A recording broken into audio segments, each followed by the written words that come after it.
everybody. Good morning. Welcome to an at-home edition of The Sweat presented by DraftKings. I am Emerson Lazzi. A lot on tap today as the next round of the NHL playoffs get going. So we're going to break that down in DFS. We're going to talk PGA Championship because that tees off in 2 days and you can become a millionaire if you stack the perfect golf lineup. Plus, Steve Buchanan and Gary and Thorne going to throw down and quite possibly apologize for just a ridiculous take that last week that absolutely backfired on them. They could thank a rookie for the Angels for that. But let's start with the NBA because the Eastern Conference Finals tip off tonight. We got the Heat, we got the Celtics, and we got DraftKings contributor Julian Edlow in studio and RotoWire's Nick Whalen here to break everything down.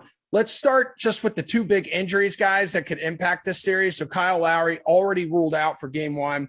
He's trying to recover from a hamstring injury. Marcus Smart, questionable with a sprained foot, defensive player of the year. So he may be a no-go this evening. Which player means more to their team in this series, Jules?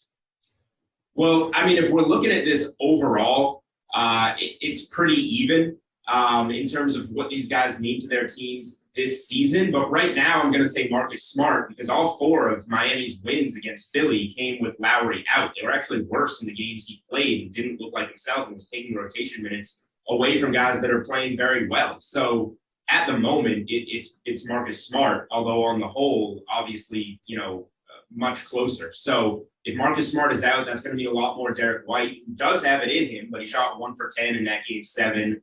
And obviously makes Boston thinner in the backcourt with the rest of their wings. Yeah, Nick, Smart was all over the map defensively against the Bucks. Mm-hmm. And then I'm looking at the Heat's record. I think this postseason without Lowry, 6-0, dude. Yeah, Julian said it. And nice tan, by the way, Julian. I'm glad you and I both picked up sunburns, looks like, this past weekend. But it's not a burn, it's right. A tan, bro. I think he's right about Kyle Lowry. I mean, Lowry, throughout the regular season, we kind of saw this too. It never really felt like he was all that healthy. He was missing time in and out of the lineup. And Miami, never really faltered. And I think they were worse because he was in the lineup earlier in these playoffs. He wasn't at 100%. He was trying to push through it. He was still playing big minutes, and he just did not look like himself. Now, it all depends, on the guys coming in behind him. If Gabe Vincent is going to play 28 minutes and go 1 of 7 from 3, then you'd probably rather have Kyle Lowry out there. But I think Gabe Vincent has shown over the course of the season, he's been thrust into bigger minutes.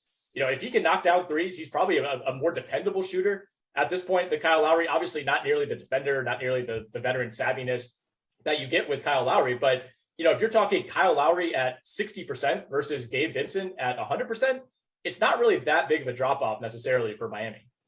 And like if they're without Smart tonight too, Julian, Williams is I believe good to go for tonight. Rob Williams is going to be good to go. He's going to play in this game. We don't know yet if he's going to start, if he's going to get minutes off the bench. It was kind of a weird situation, ruling him available in game 7 and then not actually using him. But from everything we've heard from the Celtics, Rob Williams is absolutely going to play in this game. Whereas Marcus Smart, on the other hand, I would put him on the wrong side of 50-50, but okay. We'll see with that. All right. Well, let's see. He missed game 2 with a quad injury. I know that last series with Marcus Smart, but let's go to tonight. Let's keep focusing on tonight here, Jules. Plenty of showdown contests available for this one, including our 600K shoot around, which pays $150,000 to first place. Who is your captain for this one, Jules? 1.5 times the salary here, but 1.5 times the points. Yeah, again, it's going to depend on the lineups because once we get to this stage of the season, if you get one piece of injury news with a guy like a Marcus Smart, that changes the entire slate, particularly on a showdown like this. So Derek White at 5,200, I'm going to put him up and captain him if Marcus Smart's going to sit out in this game. And I think there's, better than a coin flip that winds up being the case. So I know he's coming off 9.5 DraftKings points in game 7, not a very good game, but that gives us a buy low spot with potentially a huge roll coming up. So that's where I'm going to look. And if Marcus Smart plays, I'll probably wind up going with one of the top Heat guys, a Jimmy Butler or a Bam Adebayo type of play. Okay. So Nick, Jason Tatum's going to cost you the most, 18K. That's nearly $2,000 more than the next guy. Yeah, that's a little too much for me in this game 1. Obviously, Jason Tatum played really well to close out that series against Milwaukee. I think his stat line in game 7 didn't look all that impressive, but that was because he went into distribution mode. I think if he wanted to get to 30 points, he very easily could have against that Milwaukee defense. So, I think we see Miami key in on Jason Tatum to begin game one. So I'm not going to captain him, but I am still going to try to fit him into my showdown lineup. I think you can actually captain Jimmy Butler. That's going to cost you just over $16K. You can still fit Jason Tatum. You can still fit Bam Adebayo. You can still fit Gabe Vincent and Tyler Hero. And it really only leaves you with one spot at the bottom where you have to pick a filler player like Dwayne Dedmon, who could maybe play 10 to 15 minutes off the bench, grab 6 or 7 rebounds, probably not a complete disaster. But if you captain Tatum, then you're really scrambling for 2 spots instead of 1. So as of right now, with how the lineups are shaking out, I'm leaning toward captaining Jimmy Butler. All right, well, let's go over to the DK Sportsbook here, Nick. Boston's priced at -185 to win the series. Miami coming back there at +155. However, tonight the Heat are point spread favorites, 1.5. Which side covers? Yeah, it's interesting. I think we're factoring in the amount of rest here for Miami, which closed out its series, I think, back on Thursday last week. So you're talking a pretty significant rest advantage. Obviously, this game is at home. So, the odds makers are saying we expect Miami to win this game, but ultimately lose the series, which is a really interesting way to look at it. I wish I had like a really strong lean on this one. I think Boston's probably the better team, especially with Kyle Lowry banged up. But when you factor in, the fact that Miami has 3 more days off, that Marcus Smart could end up not playing in this game, that Boston could be pretty gassed after playing a game 7 2 days ago. I think I lean Miami in game 1 slightly. The 1.5 point line, I think, is right on. I think we get a really close game. I think we get a low scoring game. That's a little hint at where I'll be going when we talk about the total here. But I think I got to back Miami -1.5 here. All right, on top of the Heat smothering defense, Jules, heavy legs and fatigue, could that be a thing for Boston? I'm pretty torn on this game, to be honest, and might just look at different ways to play the series pre-flop and both after game 1. The numbers tell you that it's an awful spot for the Celtics. Obviously, we know the narrative coming off the emotional game 7 win without the rest, and you want to look at the rest advantage. Since 2005, teams with 4 or more days off in the playoffs playing a team with 2 or fewer days off in the playoffs, 31-18-1 against the spread. Not to mention Miami's at home. Same time, it's game 1 of the Eastern Conference Finals. There's not really time to have a down spot if you're the Celtics. You got to bring it every night. And the Celtics are a perfect 5-0 against the spread on the road in this postseason. So I think Miami's ultimately probably the right side. I can talk myself into the Celtics, though, so I don't think I can necessarily bet the game. However, if the Heat do win this game and it's, there aren't any crazy injuries or we don't see anything absolutely outrageous happen on the court, I like going to the Celtics for the series after they potentially lose game 1. All right, Nick, you just teased game total here. It's a low one. I guess this is what's going to happen when you have 2 elite defensive teams going head to head. Will it go over or under 204 points? I think people need to keep in mind, right? The Heat are completely different animals compared to the Bucks. Miami, top 3-point shooting offense in the league. Yeah, it is a low total, down at 204, but I think I'm still going to go under here. We saw a couple games where Miami went ice cold in round 2 against Philadelphia. They had one game where they didn't even break 80 points.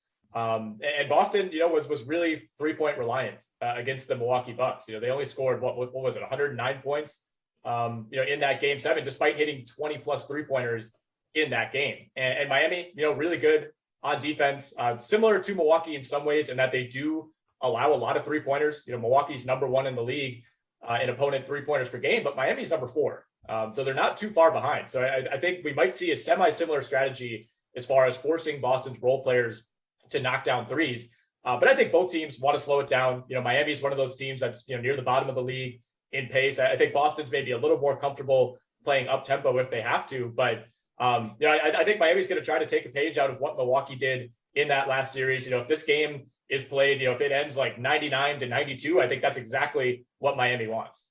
All right, Jules, not to put too much weight here on previous meetings this season, but let's see, 2 of their 3 games stayed below the total in the regular season, but those totals range from like 213.5 to 209.5, which is still high considering we see tonight's total slip to 204. Yeah, this is still going to be an under or pass for me. These teams combined in the postseason, 16-6 to the under. We just saw Miami play that game 7 in Philly. I think that was a 99-90 finish. We saw the Celtics on Sunday hold the Bucks to 81. There's good shooters in this series, but this is going to be a feel it out kind of game, maybe using a little bit more of the shot clock than we'll see the rest of the way. Plus just two terrific defenses with or without Marcus Smart on the floor. And with Rob Williams back, that probably does help play to the under. So it's a really low number. This is an under or pass type of situation, though, even though it's early in the series. All right, Jules and Nick, that's all the time we have to talk hoops, man. Appreciate you guys helping us out. Western Conference Finals will get going tomorrow night, so I'm sure we'll be talking to you guys then. We got Put Up Your Buchs, Steve versus Gary and punching each other in the face virtually next. Yeah, that's right.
Welcome back to The Sweat, everybody, presented by DraftKings. I'm Emerson Lancia here inside my moist living room. We'd like to take some time right now to recognize, I see you smiling, Garion. We'd like to take some time to recognize riveting rookie Reed Detmer of the Angels, named the American League Player of the Week after tossing one of the most unlikely no-hitters in recent memory against the Rays. It was just his 11th career start. He struck out just two batters in the 12-0 victory.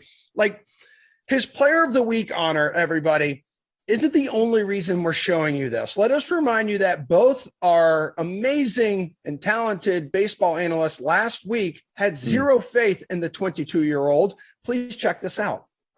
Wanda Franco is the guy that I'm going with tonight, going up against Reed Detmer. Franco has been absolutely annihilating left-handed pitching, and now he's going up against maybe an average pitcher in Detmer's. I mean, look, blanket statement, I like the Rays tonight. There are very, very, very few bats in this lineup that I don't think are viable against Reed Detmer's. All the reasons why I like Wanda Franco, I like Manuel Margot. I give you all these guys to use in your lineup. What are they not going to score runs? Give me over 4.5 runs plus money on that one. Give me a break. The Rays should be all over Detmer's tonight, and then whatever that Angels bullpen is too as well, over 4.5 runs plus money bid. Look at how our Put Up Your Buchs segment played out last week. Gary and Thorne, the Canadian sensation, demolishing Steve Buchanan, the man whose name this segment bears. Wow, what an embarrassment. Gary Bear has taken a 3-2 series lead and is one victory away from moving on and receiving a fake trophy. It is really good to have you both here today.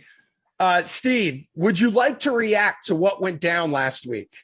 I mean, has anybody thought that maybe this is just like a big master plan by myself? Like maybe I need a vacation. Maybe I'm purposely self-destructing so that Gary can take over the segment. I'll take a week off and then I'm gone. Gary can carry the freight for a week, right? He's in Canada. They're supposed to be getting the sports book up there soon in Ontario. There's a little DraftKings plug for you right there. He's got to carry the weight a little while. Julian has done it. I've done it. That's about it. You know, we got to let some of these minions, do some of the heavy lifting after a while. Well, I challenge you to say something nice about Reed Detmers now. Yeah, he was born in 1999, which was before 2000. That's great. That was a good year. Remember when everyone was freaking out about Y2K? Yep, New Year's Eve that year? Hey, Gary, and how we feeling? 3-2 lead here, dude. Steve's got to go back-to-back weeks in order to win this thing. I don't think he has it in him. I mean, it's going to be interesting. Tonight's slate is Poopy. ugly. So, yeah, I think it's up for grabs. Let's just say that. It's up for grabs. You described tonight's slate as poopy, Steve? That's correct. I'm just, I'm behind. I'm trying to feel it. I'm starting to feel a little bit. So words are really hard for me right now. Detmer's is going tonight, Steve. There's a chance, he pitches back-to-back no-hitters. Is he the play on the mound for you? No. And I'm never going to use Reed Detmer's period. So there's that, right? All right. Mark the tape, Cody. Mark the tape. Yeah, mark that. Okay. We're going to go with somebody that I never thought I was going to go with, but this just kind of shows the lack of options in the pitching department on this Tuesday slate. This is usually my favorite day of baseball. It's not this week. And that's because I'm using Tyler Anderson. But there's a reason we're using Tyler Anderson because, when we're talking about teams that just don't hit well, the Arizona Diamondbacks and left-handed pitching, they just do not go hand in hand. You look at the numbers for the Diamondbacks against lefties, absolutely putrid across the board. 281 WOBA and 79 WRC plus. How do you even do that? 141 isolated power and a 24.6 K rate on the year. All of those are either extremely high in the departments they don't want them to be or extremely low in the departments that they should be high. Did you get all that? No. I hope you did. But Tyler Anderson tonight, I don't really want to use this guy, but there really isn't any good matchups that you want to attack tonight. Like some of the most expensive guys on the slate. Why are they the most expensive guys on the slate? I guess some people have to be over 10K, right? Like that's just how the algorithm works, but that's how it is tonight. So I will go down the board a little bit, use Tyler Anderson, and then put him on the same list as Reed Detmers as never to be used again. That is Tyler Anderson for me tonight. Just one starting pitcher north of 10 grand tonight on the main slate, which is 10 games, Gary. And who do you want to go with? I know. Yeah, it's bad. I would say the sort of like linchpin of this slate right now is the status of Lucas Giolito. And there's so many variables to kind of like deal with when you talk about Giolito, who's only 8,500, which makes no sense. It's a great matchup against the Royals, but we don't know if he's starting tonight or tomorrow. We also don't know if this game is going to be played because there was rain expected. So I can't take Giolito with all those question marks. So I will do the exact same thing Steve did and take a guy that generally I stack against, but will use just this one time on this particular slate. And that is JT Brubaker going up against the Chicago Cubs. The Cubs did explode for 9 runs yesterday, but prior to that performance, they had been pitiful in the month of May. They had the lowest WRC plus of any National League team at 67. They had the highest strikeout rate in baseball at 28.2%. And there's not a lot that JT Brubaker can do, but he can take advantage of a team that can strike out. He's got 33 strikeouts in 30 and a third innings so far this season. His expected ERA is also a 1.5 lower than his real life actual terrible ERA of 5.34. So you're going to plug your nose. You're going to use JT Brubaker. And I don't suggest you even watch this Cubs Pirates game. Just check the box score later. All right, Steve, you like your options a little more at infielder? Yeah, Matt Olson going up against Adrian Hauser. I don't know how this guy keeps kind of skirting by, but like all the numbers check off. Like his ERA, his expected ERA almost match. His FIP is right there too, but I know Adrian Hauser. I've seen this man pitch for years. I know he is not this good. Something is going to happen eventually. And now he's going up against the Braves, who are, admittedly struggling right now, but like the matchup for Matt Olson going against him, Hauser historically has struggled against left-handed pitching. You look at his numbers from last year, 338 WOBA against them, 4.50 FIP. 4 of the 12 home runs that he allowed were against left-handed bats. I like Olson in this matchup here. I don't think the Braves are going to be overly tough on him because Hauser has been good where the Braves offense has been slipping. But I do think this individual matchup for Matt Olson going up against Adrian Hauser, who has historically struggled in these type of matchups. I like Olson in the infield tonight. Where are you going in the infield, Garion? Yeah, so I think you have to just keep picking on Jose Barrios until the numbers start to turn around. And he's got some terrible numbers this season, a 7.37 expected ERA. Among all pitchers who have at least 60 batted ball events so far this season, his 432 expected WOBA is the highest of that grouping. He has specifically struggled with left-handed bats. Not a ton of amazing, power-laden left-handed bats on the Mariners, but J.P. Crawford is having a really nice start to the season, specifically against right-handed pitching. He's got a 186 WRC plus within the split. I think you could also kind of sprinkle like your Adam Frazier's, your Jesse Winkers, et cetera, et cetera. They're all very, very low priced in terms of like a Mariners stack tonight. But I think Crawford's the one I like the best, and he's probably going to be hitting third in this lineup because that's what he's been doing for the past 2 weeks. Steve, you approve of that? Yeah, I mean, any positive Mariners talk at any point is slate approved pick for me. Put that graphic up, Cody, right now. Do it. I can't see if he's doing it or not. I can't see it. I'm going to assume he did it because he listens. Yeah, that likely means he hit the crickets button. Probably. You're going to someone big and beefy in the outfield, aren't you? Listen, if you're not stacking the Yankees tonight, I mean, I don't know what to tell you. Like, I know it's going to be chalky. But Spencer Watkins is a right-handed pitcher, and he can't get out right-handed bats.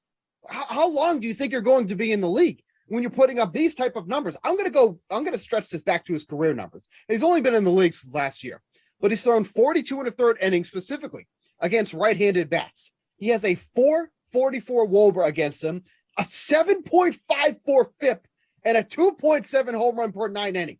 Are you kidding me? Oh, by the way, 4.8 K9 too. So yeah, he's really making these bats miss. How do you have those type of numbers? You pitch in Camden Yards, and now you're going to have to go up against the Yankees tonight, who are by far the hottest team in the league, as much as it pains me to say. And then you have Giancarlo Stanton, who's in one of his peaks and valley streaks, and we're hitting a peak right now. Over 10 DraftKings fantasy points averaging over his last 10 games. If he's not hitting a home run tonight, and there's a bet you can take too, sprinkle a little bit on Giancarlo Stanton anytime home run, but Stanton tonight, when he's locked in, he is a scary dude to pitch to. And with the horrific numbers that Watkins has against righties, it is hard to not use Stanton tonight as one of your outfielders. So give me Stanton in the outfield, over 10 DraftKings fantasy points over his last 10 games. Yeah, 5,200. Then teammate Aaron Judge talking stack there. He's 6,100. Where are you going in the outfield, Garion? Yeah, so I'll get to my Yankee love in a second. But for my top outfielder, let's just go with Mike Trout. He's $5,500, and this is an incredible matchup against Taylor Hearn, who coming into this start is giving up more barrels per batted ball event than any other qualified pitcher in baseball. That's troublesome against Mike Trout, who all he does is hit barrels. 23.5% of his batted ball events have been barreled so far this season. Ho-hum, he's got a 471 expected WOBA and a 212 WRC plus. He's Mike freaking Trout. He's really, really good. And Taylor Hearn in an opposite hand matchup against him, considering the way he's been pummeled so far this season, this is just a nightmare scenario for the Rangers and for Hearn. All right, now I need your value play, Steven.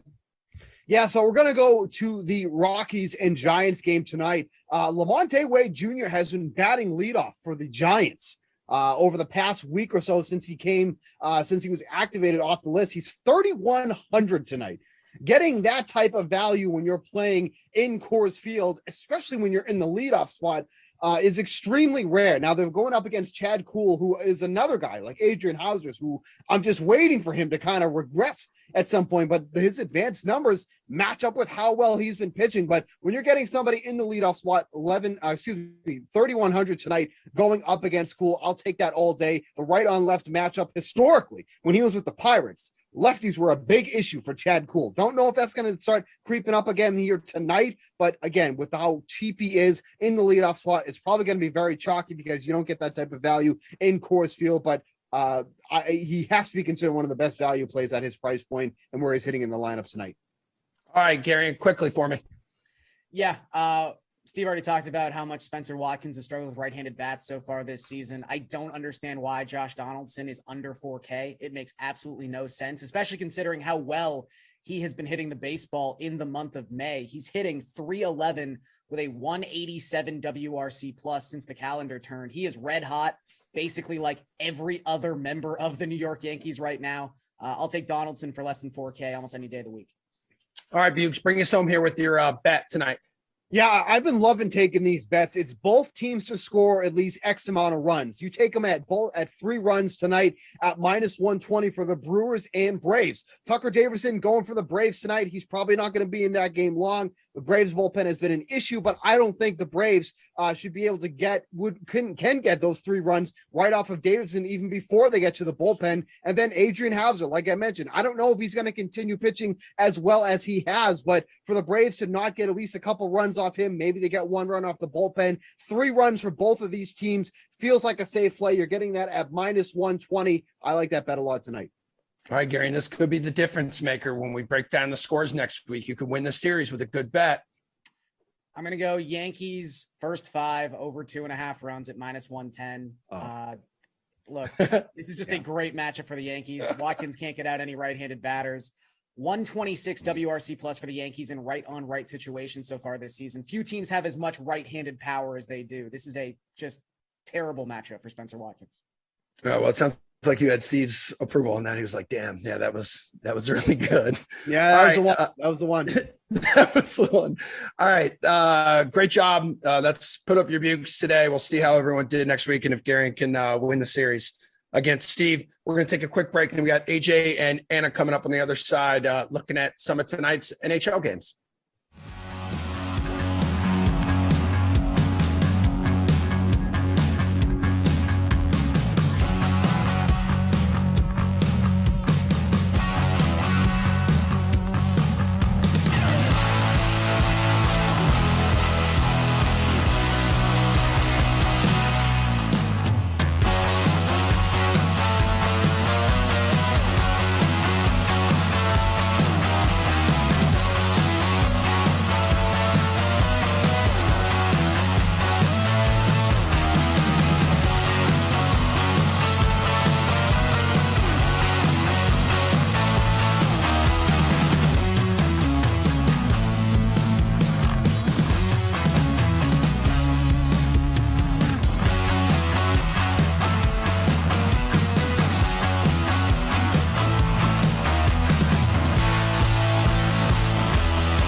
All right, everyone. First round of the NHL Stanley Cup playoffs is now history. It was a thrilling opening round. What do we have? 5 game 7s, an overall highly competitive product too. So now we're on to round 2, and we have 2 folks here to help you out with it. RotoWire's AJ Scholes, NHL.com fantasy editor, and Adua.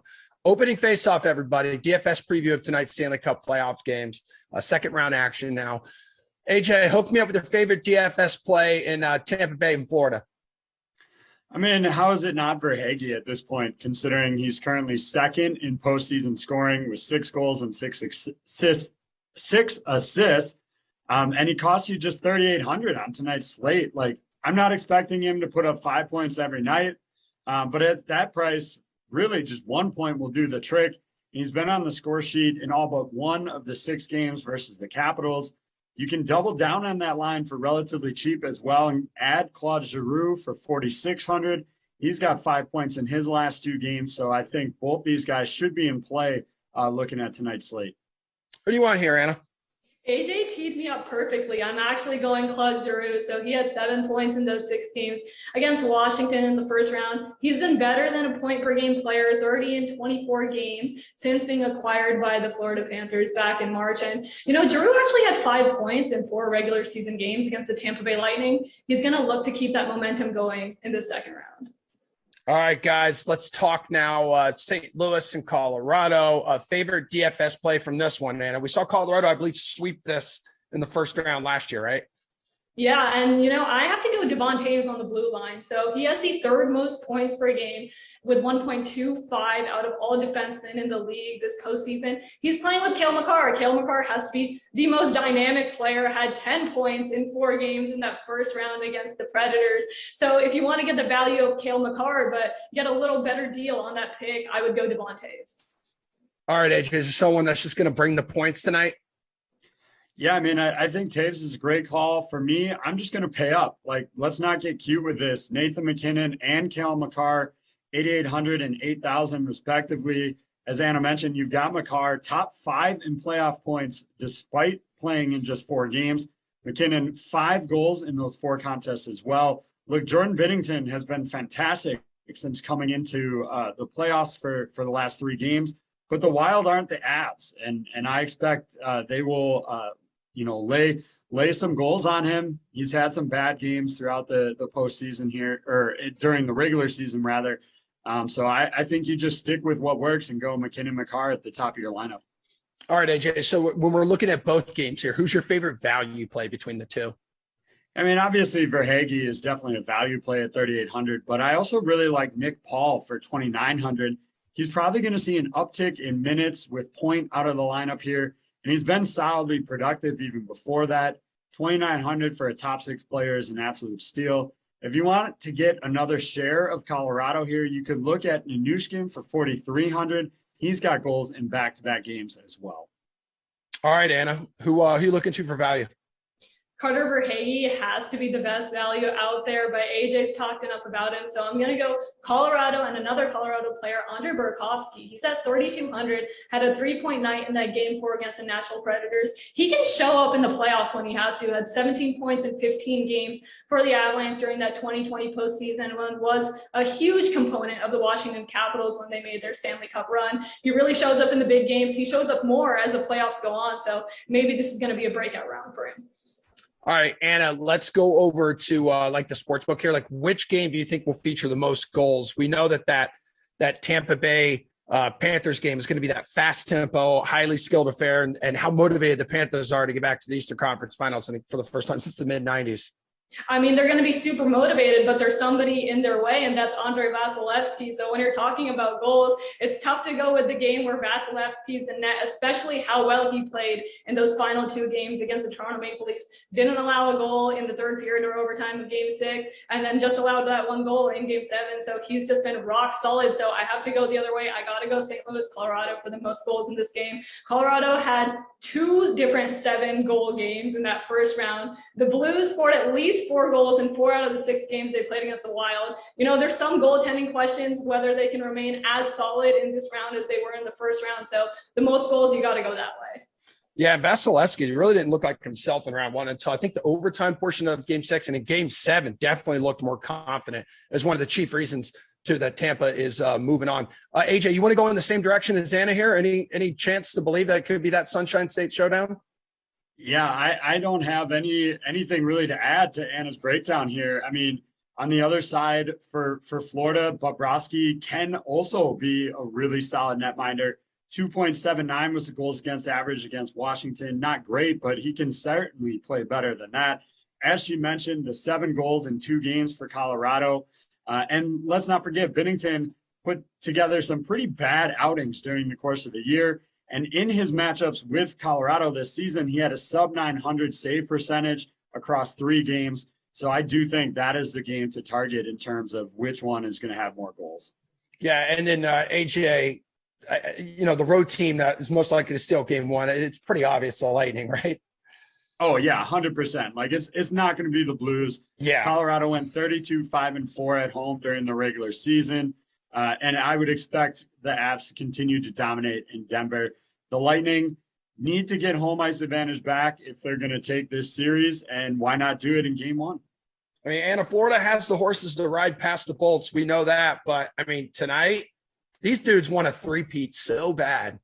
So badly, and they showed up towards the end of that first round against Toronto. They have the momentum coming in. If I had to choose a road team to get this win in Game 1, it would have to be the Lightning. If Vasilevsky keeps playing the way he's playing, if the third line guys for the Tampa Bay Lightning keep playing the way they're playing, they could steal that 1 game away from Florida in Florida's home. But on the other hand, you have to think that, like, the St. Louis Blues, Colorado Avalanche, obviously Colorado is a strong home team. St. Louis really needs to show out swinging. They had a huge win against Minnesota in the first round. They really dominated a very solid Wild team that played amazing towards the end of the stretch. So you never know. If we want to just pick a surprise for tonight, what if the Blues actually come away with Game 1, riding that momentum they had against a solid Wild team from the first round?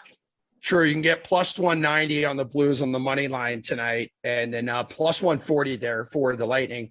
AJ, Anna, that was awesome. Good stuff, as always, from you two. We will talk about the PGA Championship with Jeff Ulrich, some bets to keep an eye out for as the event tees off in 2 days after this quick break.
right, we got the PGA Championship teeing off here. Second major of the year on Thursday from Southern Hills. And we have Jeff Ulrich here to spend some quality time with all of us, the potential millions around the world here on The Sweat, presented by DraftKings. So, dude, first question I have for you. So Southern Hills, last time there was a major here, was it 2007 with Tiger Woods? Was that the one? Yeah, the PGA Championship. It was like 1,000,000 degrees out. Everyone was like literally wilting in the heat. Players were suggesting like they were they're basically just wiped at the end of each round. You saw some major blow-ups just because of that. But yeah, 2009 or 2007 PGA Championship. It also hosted the 2001 U.S. Open, which actually Tiger didn't do that well in. But no, that's neither here nor there. Didn't. But it's a little different though too, because now this is in May, so I don't think that heat is expected to be like as torturous to golfers, I guess, if you want to put it like that, as it has in years past. But what do people need to know about this place? Because I was reading yesterday, it's been renovated a little bit, right? So is there a particular style golfer that you want to target? Yeah, so I mean, it is interesting. Like, it's going to be a pretty different course than what you saw in 2007, right? I mean, Gil Hanse redesigned this in 2019. Again, like they extended the bunkering to make up for the distance that guys hit off the tee now, and they really renovated the greens as well. One big thing about Southern Hills, it's small greens. Like, it's a long golf course with small greens. And that's typically when you it's hard. It really dials up the toughness, because typically when we see small greens on the PGA Tour, the courses are shorter. So it's like, okay, you don't have to do that much off the tee, but you got to really dial up the approaches and around the green. Now you're being asked, you got to have some distance off the tee, or there are a lot of dog legs. And instead of hitting like wedges into a lot of these holes, you're going to be hitting long irons. So I think the greens and regulations this week are going to be very low. Very, very low. You're going to need really good mid to long iron play. You're going to need to be really slick around the greens. And a good corollary, Gil Hanse also redesigned Winged Foot, which hosted the 2020 U.S. Open. Yeah. And it is a very similar course, a long par 70, 7,500 yards of Winged Foot, really dialed up, undulating greens there that played extremely quick. I think you're going to see very similar scoring. The main difference going to be the rough. The rough of Winged Foot was way up on the East Coast. This probably won't be as fast, but you're going to get a firm course. Again, not a ton of rain. I think you're going to see a winner in like the 8 under range, if I had to guess. Now, Bryson won that U.S. Open at Winged Foot, and I want to talk about him here in just a second. I did see this crazy stat yesterday, Jeff. So the club historian there for Southern Hills said, he noted that in all 7 of the major championships the club has hosted, as well as its 2 tour championships and last year's senior PGA championship, the 36-hole leader has gone on to hoist the winner's trophy. So we're talking a staggering stat here. 10 events, 10 36-hole leaders winning. Yeah. Like, and that blows my mind. So maybe something to keep in mind after the first 2 rounds if we're going to bet the weekend, right? It's not only that, like the first round leaders, I think 5 of the 7 big events they've hosted, I think 5 of the first round leaders have gone on to win. Like the front runners, it's just a course where it's hard to make up ground. Like, you lose a couple strokes in the first couple rounds, there's just no birdies. The par 5s are 630 yards or more. Yeah. There's only 2 of them. There's 2, and there's only 2 of them. There's no really drivable par 4s. There's one where it's like a little bit downhill and you'll have like a wedge in, but then you come back with like 2 500-yard par 4s as well, which are going to be like bogey holes. So there's just no room to make up. And I think those front runners, they just get such a boost from, if they're grinding along and they've got the speed of the greens that, you either have the speed of the greens early in the week or you don't. And I think it is something to really keep in mind for live betting this week. I would not be afraid to go to the top of the board. If you're getting like a decent enough number on a good player at top in live betting, you should probably look to think about taking it if you're not already exposed. Yeah. And like, speaking of the top of the board, like right now, 7 guys with odds better than, 20-1, including the favorite John Rahm, Jeff. And like right behind him, world number 1, Scotty Scheffler, then Justin Thomas. Like, out of this group of favorites, like, who do you feel is worth wagering on? Yeah. So, I mean, again, the odds are going to be a little bit different everywhere and to what you can get and stuff like that. But, if we're looking on DraftKings right now, Rory has faded back to plus 1,800, Jordan Spieth there at plus 1,600. These have flipped. Yesterday when we were on the show, Jordan Spieth was plus 1,800. So clearly the money is coming in on Jordan Spieth, and I'm not shocked at all. I tweeted out, at the end of last weekend, Jordan Spieth, what does he do before majors? Well, he really Yep. gets in contention. He's got to win a second place and a third place finish before his other 3 major wins. He was second last week. It's just setting up perfectly for Jordan Spieth. And I think it's a course too, where I don't think the rough is going to be up necessarily. I don't think you're going to need to be like a Bryson or a Matt Wolff and hit it 350 off the tee.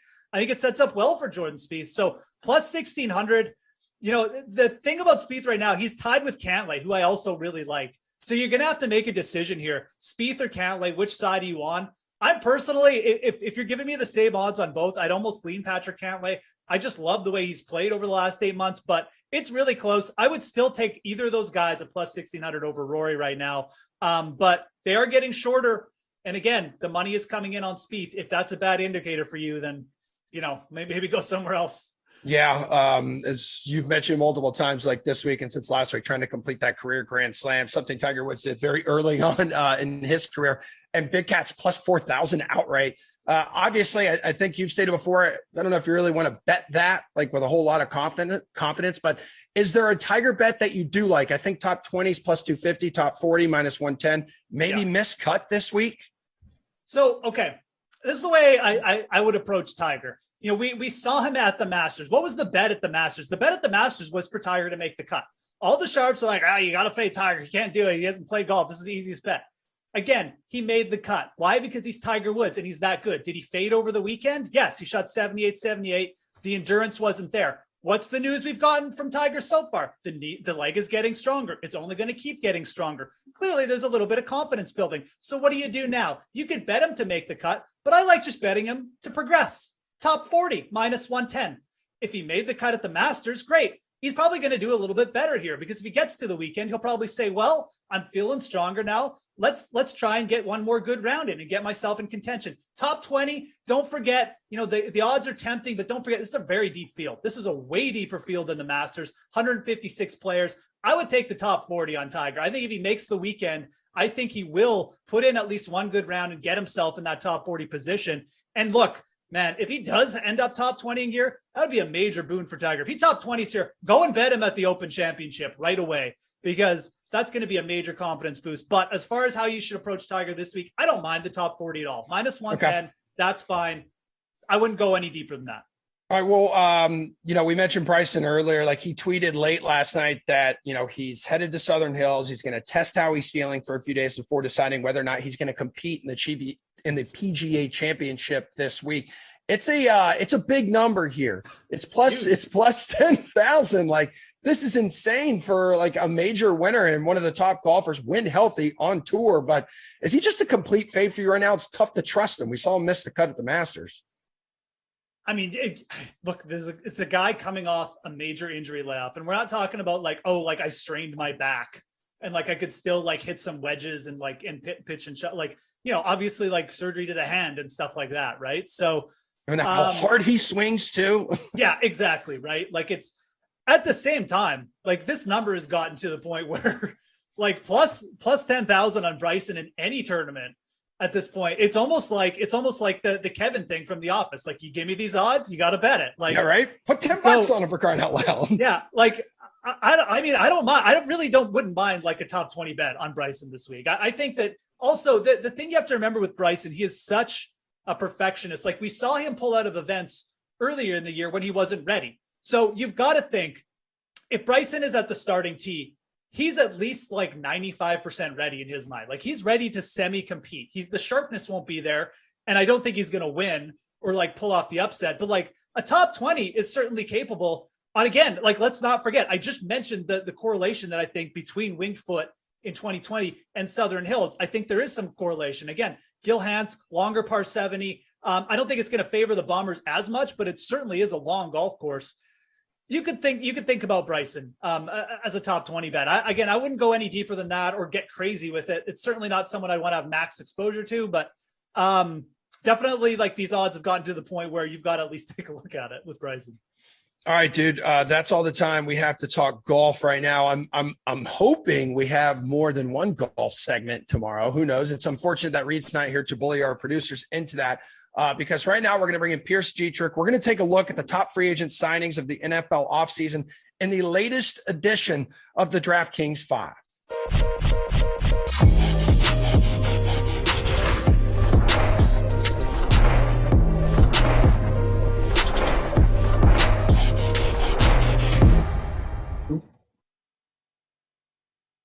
Pierce Dietrich, Jeff Ulrich, the DraftKings 5, top 5 free agent signings this NFL offseason, according to you two. Pierce, I'm going to let you go first. Unveil number 5 because you sent your picks in on time. Christian Kirk. I know a lot of people hate this signing. People are always hard on Jacksonville, but they need credit here. Did they overpay? Yeah. So everyone overpaid for everyone in free agency. And of course, Jacksonville was the last place team, so they're going to have to overpay. Get over it. No big deal. He is still a young receiver. He's coming off the best season of his career, 77 catches, almost 1,000 yards. You look at his completion rates. His catch rate is almost as good as Cooper Kupp's. It was better than Devontae Adams. You look at his snap rate, the amount of snaps that he played, he's basically on the field the entire season. That goes well with Marvin Jones, who also was on the field the entire season. You want to improve Trevor Lawrence, you need receivers that are always going to be out there and that he can count on. Those are two guys that will be there. They've got the offensive line better. I think people are going to be ashamed of bashing Christian Kirk. I can't wait to be rocking like our matching Jags jerseys, dude. And on the back, it's just going to say, get over it. Jeff Ulrich, who do you got at number 5, man? Oh, I'm going to Jacksonville, but I'm going with the actual smart free agent sign. All of Pierce's free agent signings are like, he's just like, what are you, Mr. like Scrooge? You got just endless like pile of gold back there. Let's go with some value. Evan Ingram, 1 year, $9 million.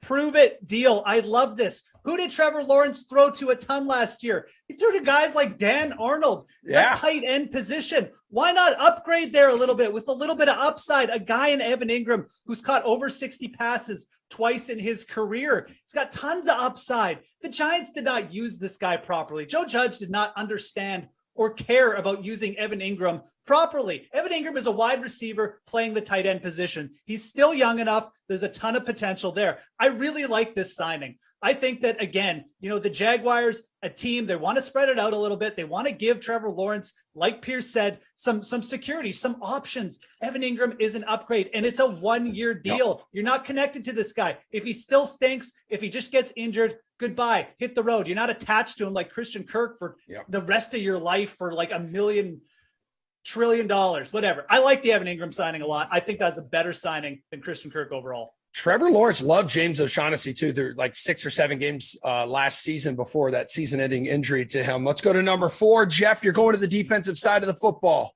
Yeah, Tyrann Mathieu, the New Orleans Saints. And look, I mean, Mathieu is a player. He's getting up there in age. He's a little bit of an undersized safety. And there are injury concerns associated with this. But again, another contract I really like. There's not that much guaranteed money involved. They've structured it to be very friendly towards the Saints. And I like Mathieu for a couple reasons. He's one of those players, you go call him like a spike player. He's very good at doing certain things. He limits slot. He's very versatile. You can move him into the slot to cover, and he's very, very good at limiting yards per catch. The other thing is very good at creating turnovers. So, you don't have to rely on Tyrann Mathieu if you're the Saints. You've got a pretty solid defense already, especially in the secondary. But adding a guy like him, it can only give you upside. You're not going to be blowing teams out. Why not get a ball hawk like Mathieu back there, turn the tide of games once or twice a year? That could lead to 10 wins instead of 8. I think Mathieu is a difference maker. And again, I come back to contract here. Very smart move by the Saints, the way they structured it. I think it's a great free agent signing.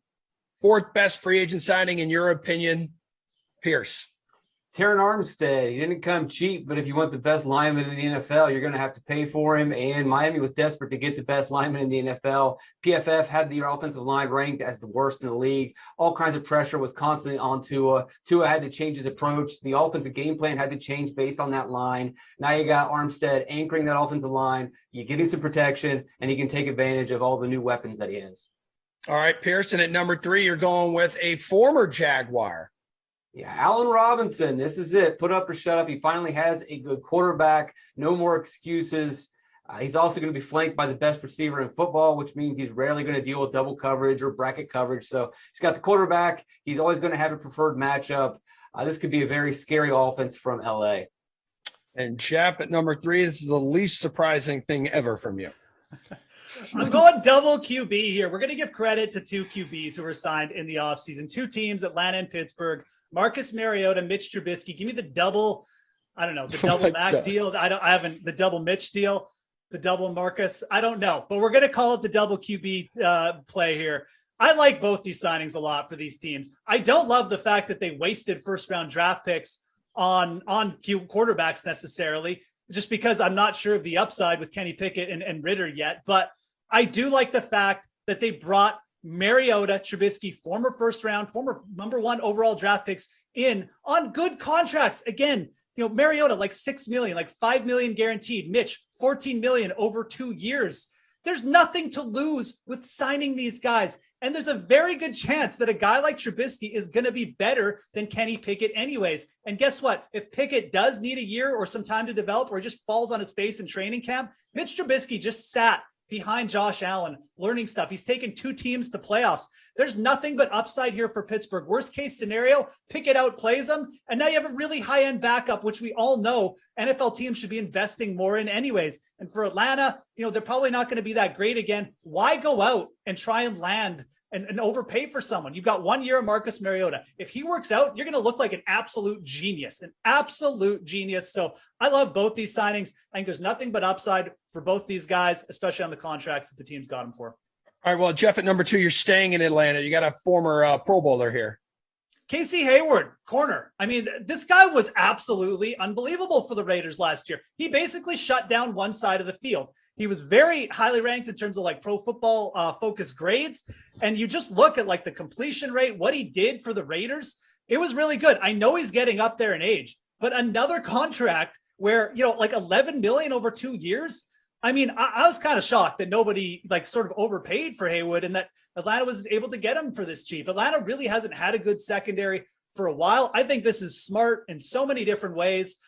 You get a veteran in there, still probably a couple years left. It's a spot of need for Atlanta. This Atlanta defense could actually surprise a little bit if Hayward stays and just produces anywhere near to what he did last year for the Raiders. So I really like this signing. And again, all my signings, I'm not just looking for guys in terms of, like they're great players.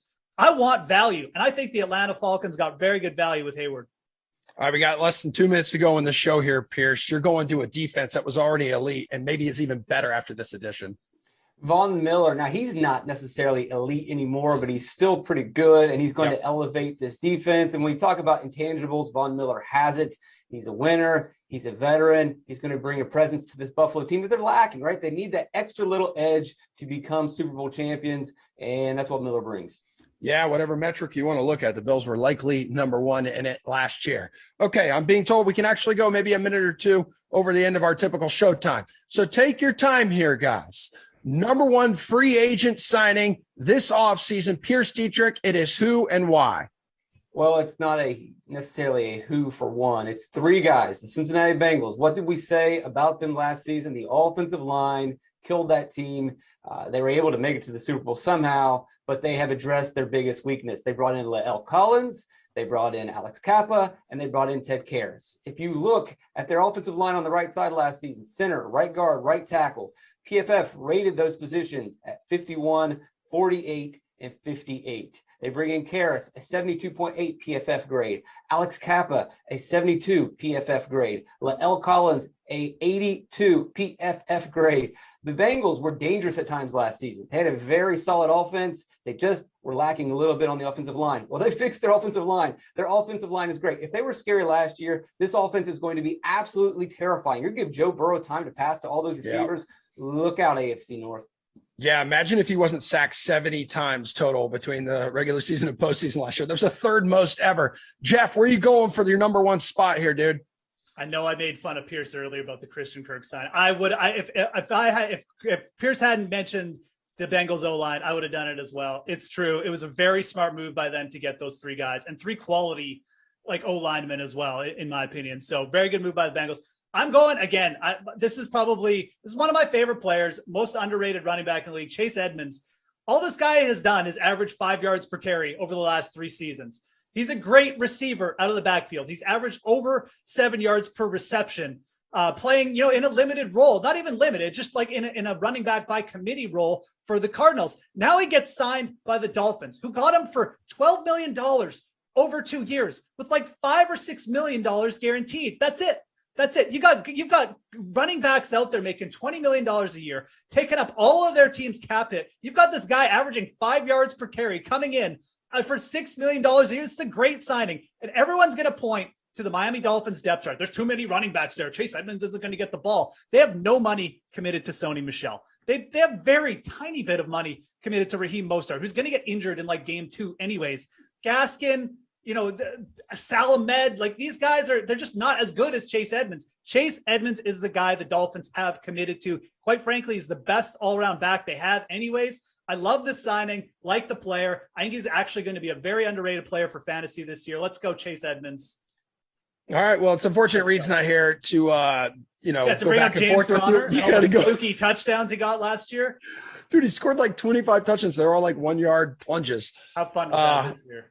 All right. Awesome work, guys. Appreciate it. The DraftKings 5, your top 5 free agent signings of the offseason. That's a show, everybody. Appreciate you hanging out and watching with us. We got Madden coming up behind noon. It's going to be Chargers at the Bills, then Koff, Sherrod, and Meiselman on the slate tonight, 5 o'clock Eastern time on the DraftKings YouTube, Twitch, and Twitter pages. They'll be talking a lot of game 1 odds and bets and DFS for Celtics Heat. So that's it. Hopefully we're back in studio tomorrow, and we'll see everyone later. Adios.